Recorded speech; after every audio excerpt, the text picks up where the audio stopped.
Em uma cidade com tão poucos habitantes como Santuário, é natural que todos se conheçam pelo primeiro nome ou até pelo apelido.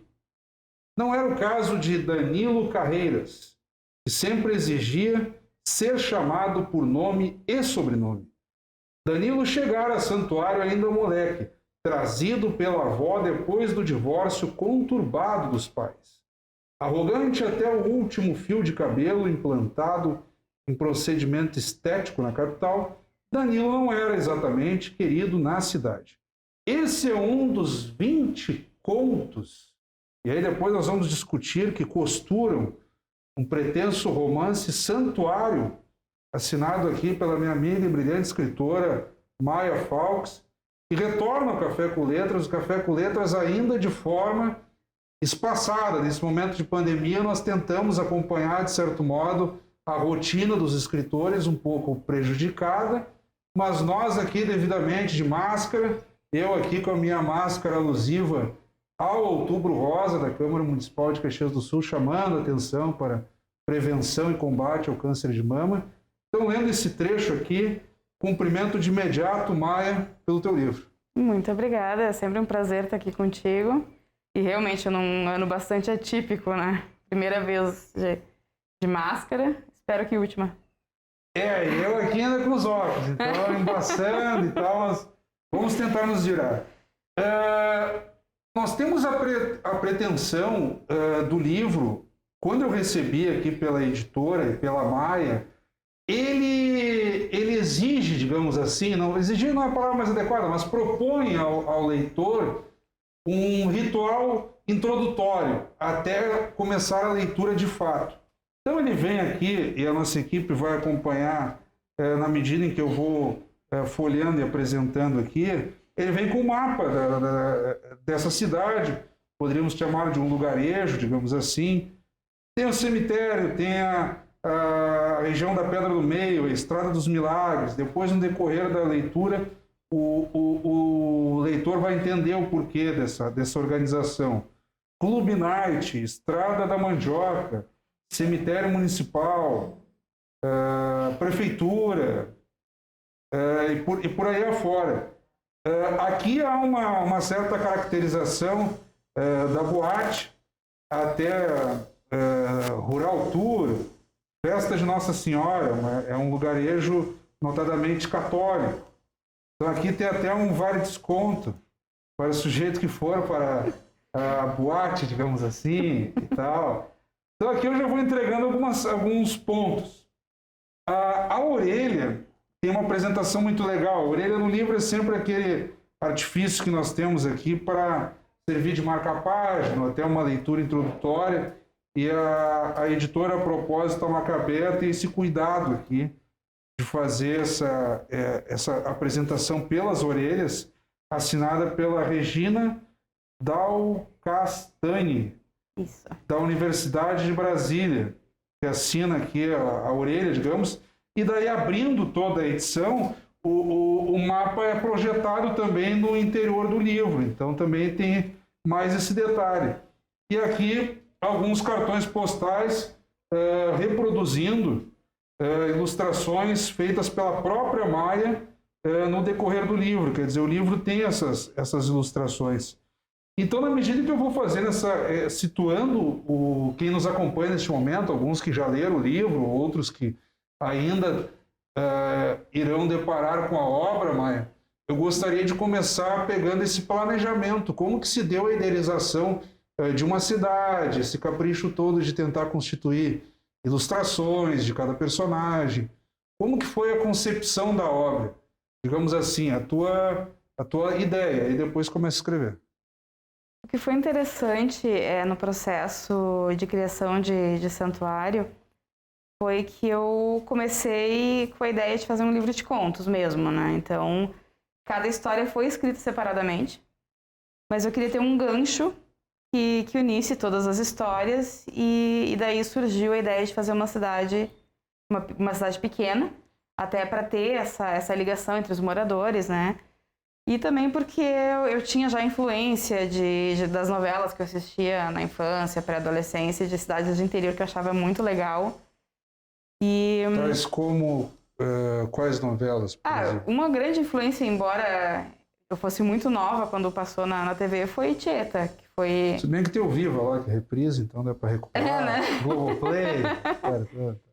Teve várias novelas que se passavam em interior, assim, teve essa, Tieta, teve Rock Santeiro também, se passava, né, em cidade interior, e que exploram esses estereótipos que existem nas cidades grandes, mas nas pequenas... Depois até virou filme, o Bem Amado, né? Sim, também.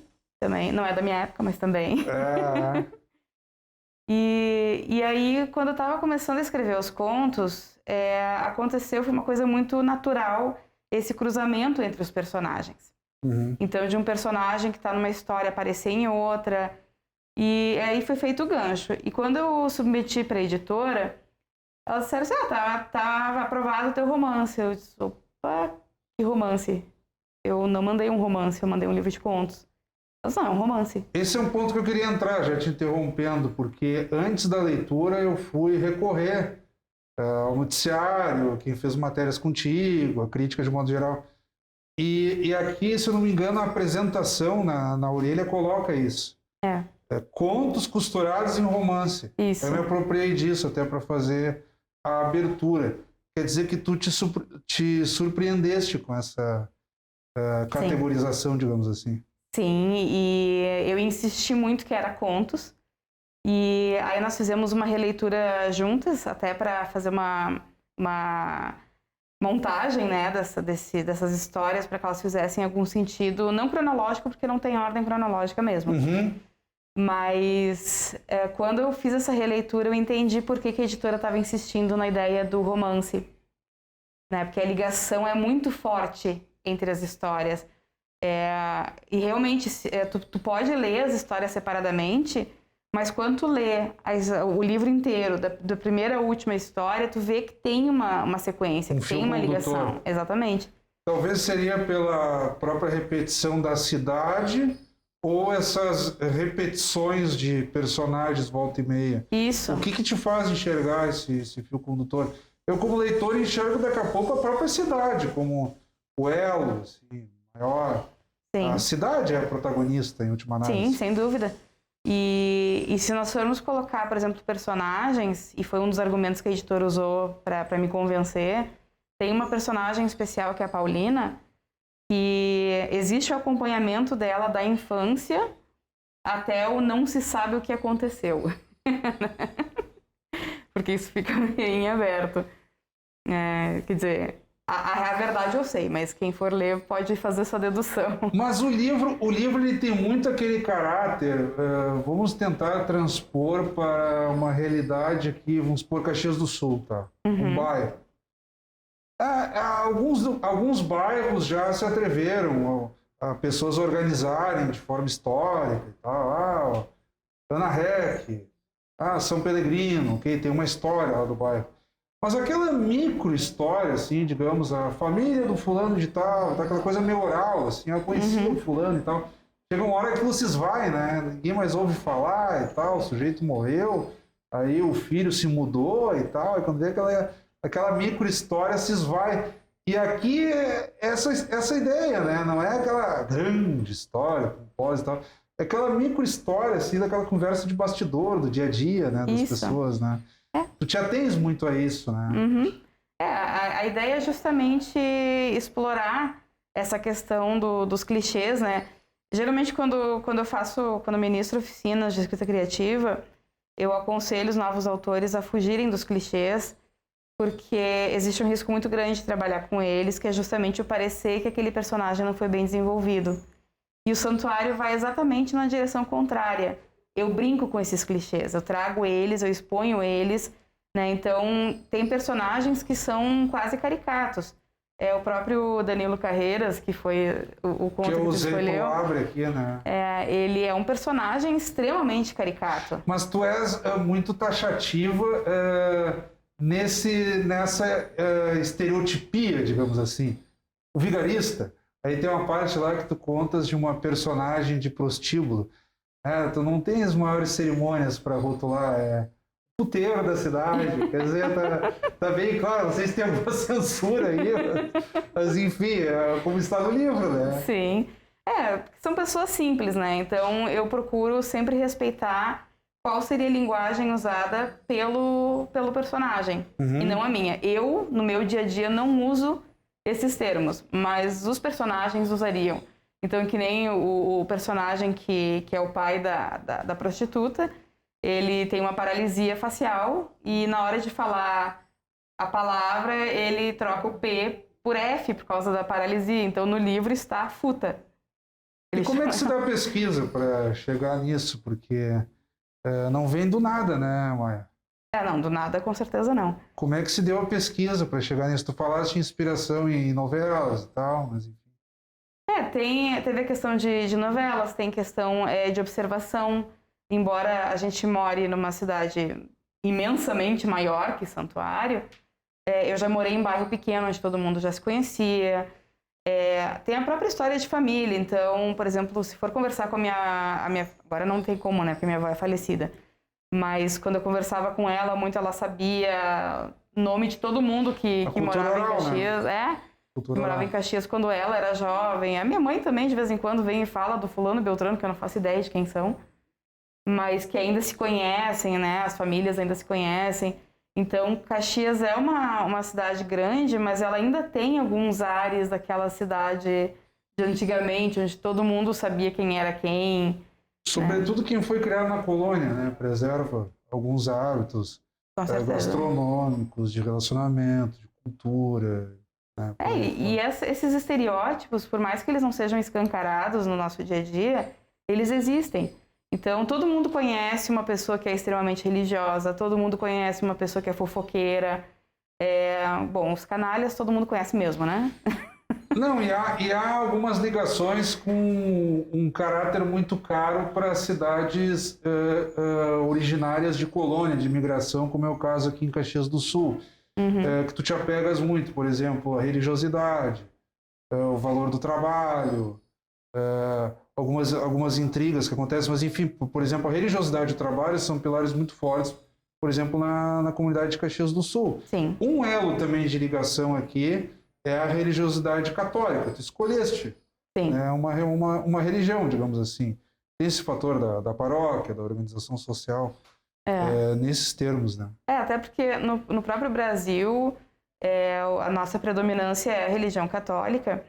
E eu fiz muito esse uso da igreja como ponto central da cidade, porque é comum de se encontrar, principalmente nas cidades de interior até hoje, a igreja como ponto central. E, claro, eu não quis me fechar nesse micro-universo, tanto que tem conto que fala de outras religiões, né? Então, abrindo também, não existe uma discriminação com outras religiões. Mas a religião católica é a religião mais forte do Brasil. E em comunidades menores, identitária, né? Sim, a igreja é sempre um ponto turístico das cidades pequenas. Então, foi isso que eu quis trazer, assim, eu não quis fazer um livro com viés religioso, ele não tem viés religioso, né? Mas é trazer bem esse ponto forte, e o que eu acho interessante é que eu conversei com muitas pessoas que foram criadas em cidades muito pequenas, e elas me perguntaram se eu já tinha morado numa cidade pequena, isso que não, que fora Caxias eu só morei em Porto Alegre, e elas não, porque realmente é assim, é dessa maneira que a coisa funciona. A igreja reúne todo mundo, tem a festa da igreja onde todo mundo vai, mesmo os que não são fervorosos, é uma coisa que une a comunidade, né? E para mim isso foi uma satisfação muito grande, porque eu não tinha vivência, eu só tinha realmente observação. E saber que quem tem a vivência se identifica é muito bacana. Bem, nós estamos aqui na metade do nosso bate-papo, Maia, e recebendo a Maia Fawkes com o romance Santuário. Como nós sempre fizemos no Café com Letras, vamos dar uma pausa então na abordagem do Santuário e chamar de imediato as dicas do autor. Roda a vinheta aí.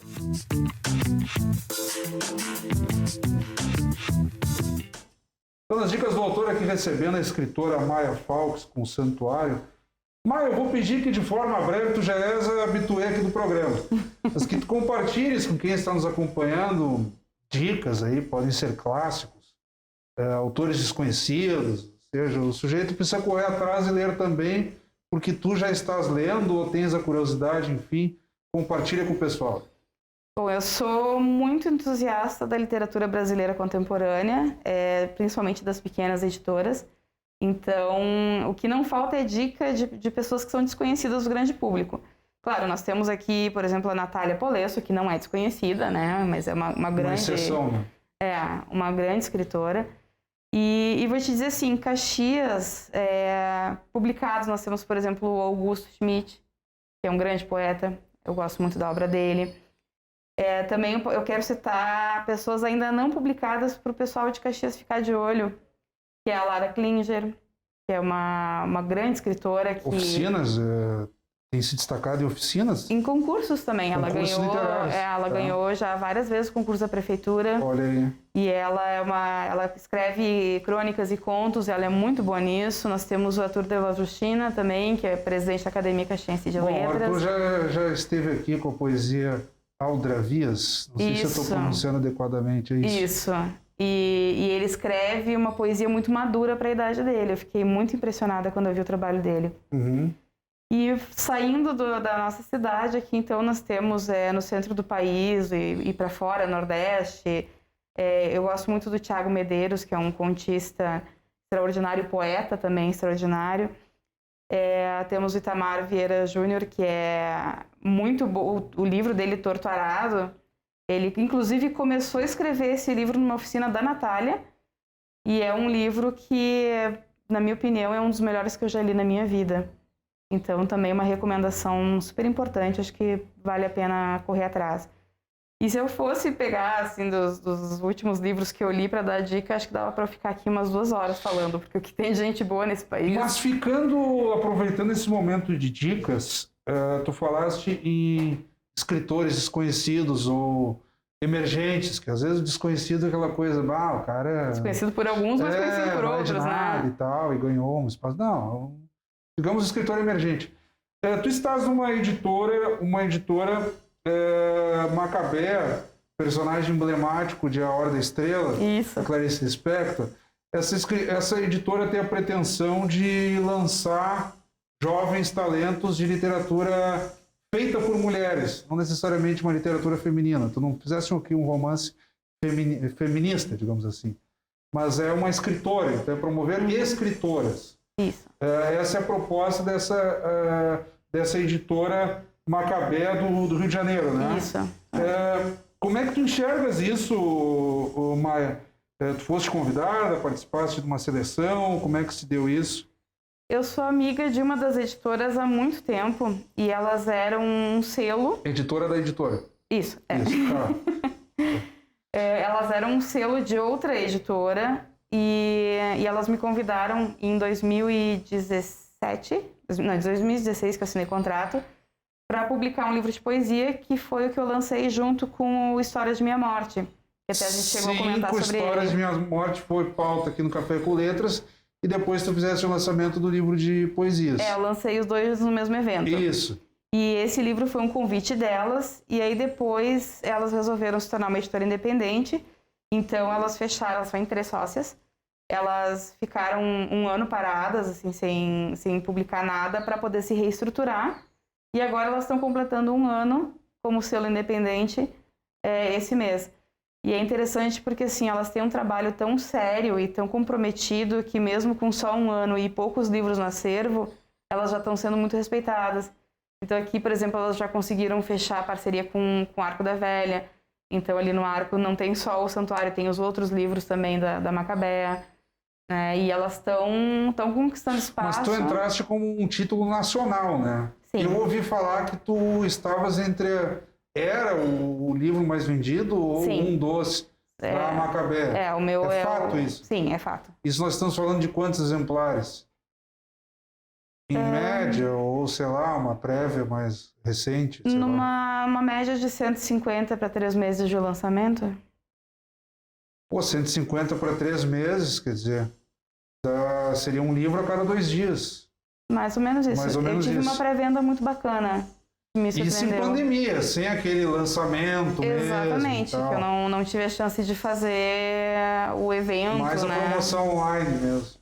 Totalmente. Totalmente 100% online. Mas as pessoas recebem o livro. Sim. E tu estás comercializando alguma versão em e-book também?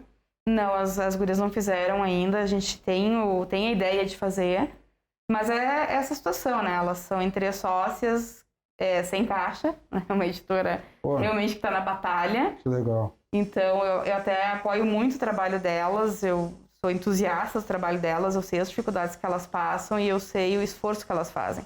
E o Santuário, quem pega na mão, assim, é todo mundo que já recebeu ou que comprou direto no elegante arco. a edição, né? Ficou... Do ponto de vista gráfico, ele pode competir com as maiores editoras. Tem 2 pontos que nós não exploramos muito bem ainda. Mostrar um pouco mais das ilustrações e também entrar no aspecto, como nós estamos num período de pandemia, mal ou bem nós lemos ou assistimos, enfim, tentamos encontrar em qualquer coisa, numa música, algum sentido com o período pelo qual estamos atravessando, né? E aqui é um fator significativo no que diz respeito às relações humanas, para o bem ou para o mal. O livro tem esse certo apelo sensitivo no exercício de empatia, de se colocar no lugar do outro. Há essa organização religiosa da qual tu já falaste, ou seja, quem não segue isso mal ou bem transgride, então aí vem o vigarista, aí vem a figura do prostíbulo, mas de certo modo também aí, quem for ver o final depois, o livro também simplesmente não se apega muito ao destino, né? As coisas terminam porque terminam. Há um apelo aos relacionamentos, mas ao mesmo tempo terminou, ponto. Não se entra em maiores detalhes. Então eu gostaria que tu explorasse um pouco esse lado mais afetivo, mais humano da obra. Sim. É porque a grande graça, pelo menos na minha opinião, da literatura é justamente tu saber explorar a humanidade, porque são personagens que não existem, são pessoas que não são reais, então tu conseguir trazer aspectos humanos realistas a essas pessoas é interessante. Então, quando eu trabalho os clichês é justamente isso, então, tu não vai se identificar com um personagem apenas, vai se identificar com vários. E a nossa ideia até de fazer, por exemplo, os cartões postais, foi justamente porque o livro, ele traz muito essa questão do que acontece entre 4 paredes, né? Daquilo que não é necessariamente notícia de jornal, tem coisas que são notícia e tem coisas que são coisas de família mesmo, que ficam fechadas dentro de casa. E o cartão postal, ele é turístico. Te apropria de uma parte do livro, digamos assim, né? Aquele sujeito que gosta de ter algo, né? Exatamente. Então, faz esses contrapontos, até o próprio guia turístico, ele tem essa ironia de fazer os programas religiosos e familiares, mas ao mesmo tempo ele tem um desconto pro puteiro, né? Então, explorando essa hipocrisia também, que também está no livro, também tem histórias que tratam dessa hipocrisia, de se exigir uma santidade, mas se dá em troca uma vida muito difícil, não ter o exemplo, né? Então eu quero que tu seja uma pessoa exemplar, mas eu não te dou o exemplo para tu me seguir. E as ilustrações? Eu estou passando algumas aqui, essa aqui imagino que faça alusão ao Clube Night. Só Jesus salva. Aqui a Maia me dá uma ajuda. Eu estou pegando de forma bem aleatória. Aquela ali eu não sabia que tu ilustravas, tá? Porque até esses teus rabiscos aqui já dão um certo trabalho de fazer. Como é que se deu esse trabalho que geralmente ele é compartilhado, né? Nós temos a figura do escritor e do ilustrador. Tu tiveste a ousadia de abraçares as 2 tarefas. Sim, eu também não sabia que eu ilustrava. Vamos lá. O que aconteceu foi que eu comecei como uma questão terapêutica mesmo, né, de garantia de saúde mental, que é importante, especialmente agora. Eu comecei a fazer desenhos, né, para desopilar um pouco.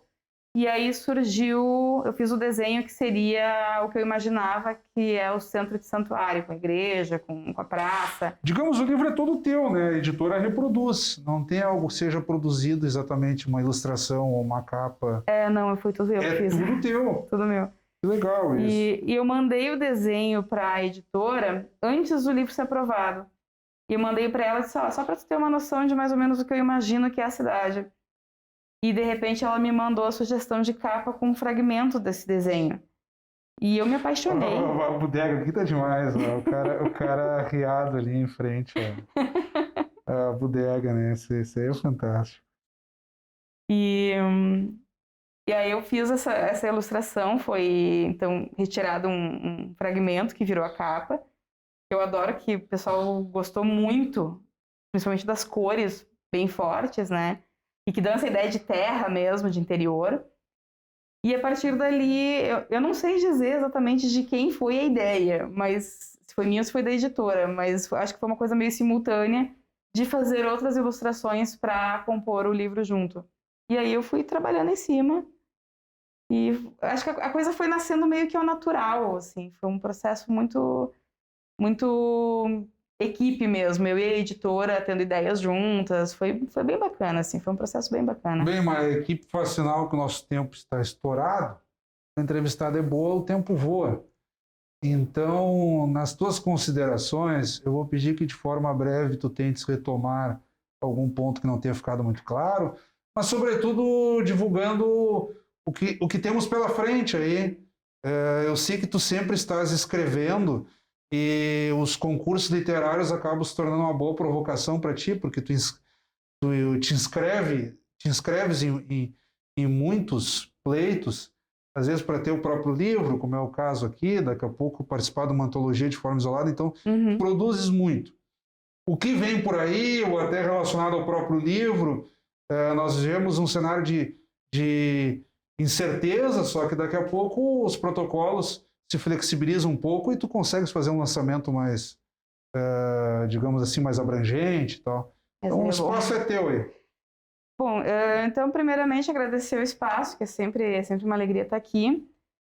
O Santuário é um livro que já está tendo um retorno muito bacana, né? Os leitores estão gostando muito, eu tenho recebido muitos elogios. Me surpreendeu até, porque eu não sou exatamente uma autora famosa, né, nem nada, e realmente ele teve uma repercussão acima do que eu imaginava. Então, claro, obviamente, eu convido todos a lerem Esse livro aqui te coloca num patamar mais acima, na comparação com os anteriores. Não que os anteriores não fossem bons, mas eu te entrevisto desde o primeiro. Desde o primeiro. Então, dá para notar uma ascensão, uma né? maturidade, assim. Que eu tô sempre buscando aprimoramento, então espera-se que o próximo livro seja sempre melhor que o anterior. Claro que isso não é uma garantia, né? Somos humanos. Mas eu diminuí um pouco a minha participação em concursos, até para poder me dedicar às obras mesmo. Mas agora eu fui selecionada num edital de uma outra editora também pequena, que é Telacazul. Então vai sair mais um livro meu. É um livro, como era um edital emergencial, é um livro pequenininho, é um poema longo, mas é um livro pequenininho, essa contradição. Sim. Então vai sair a qualquer momento, nós estamos trabalhando nisso agora. E planos eu tenho muitos, eu já tenho um romance garantido para o ano que vem pela Macabea também, já estamos começando a trabalhar nele. Mas agora, minha grande paixão é mesmo o Santuário, eu recomendo realmente a leitura. Acho que é uma leitura que ela tem vários aspectos. Ela é divertida, ela é tensa, ela faz rir, ela faz chorar. Tem todos os sentimentos misturados numa obra só. Então, mais uma vez, muito obrigado, Maia. Já fica o convite para que dentro em breve tu retornes aqui quando esses projetos estiverem concluídos, já, digamos assim, lançados. Então, fica o convite mais uma vez. Muito obrigado. Eu que agradeço. Obrigada. Acabamos de conversar, então, com a escritora Maia Falques, ela que nos brindou aqui com o romance Santuário, pauta do Café com Letras desta semana. Como sempre, também convidamos a todos que continuem acompanhando a nossa programação. Até o nosso próximo encontro.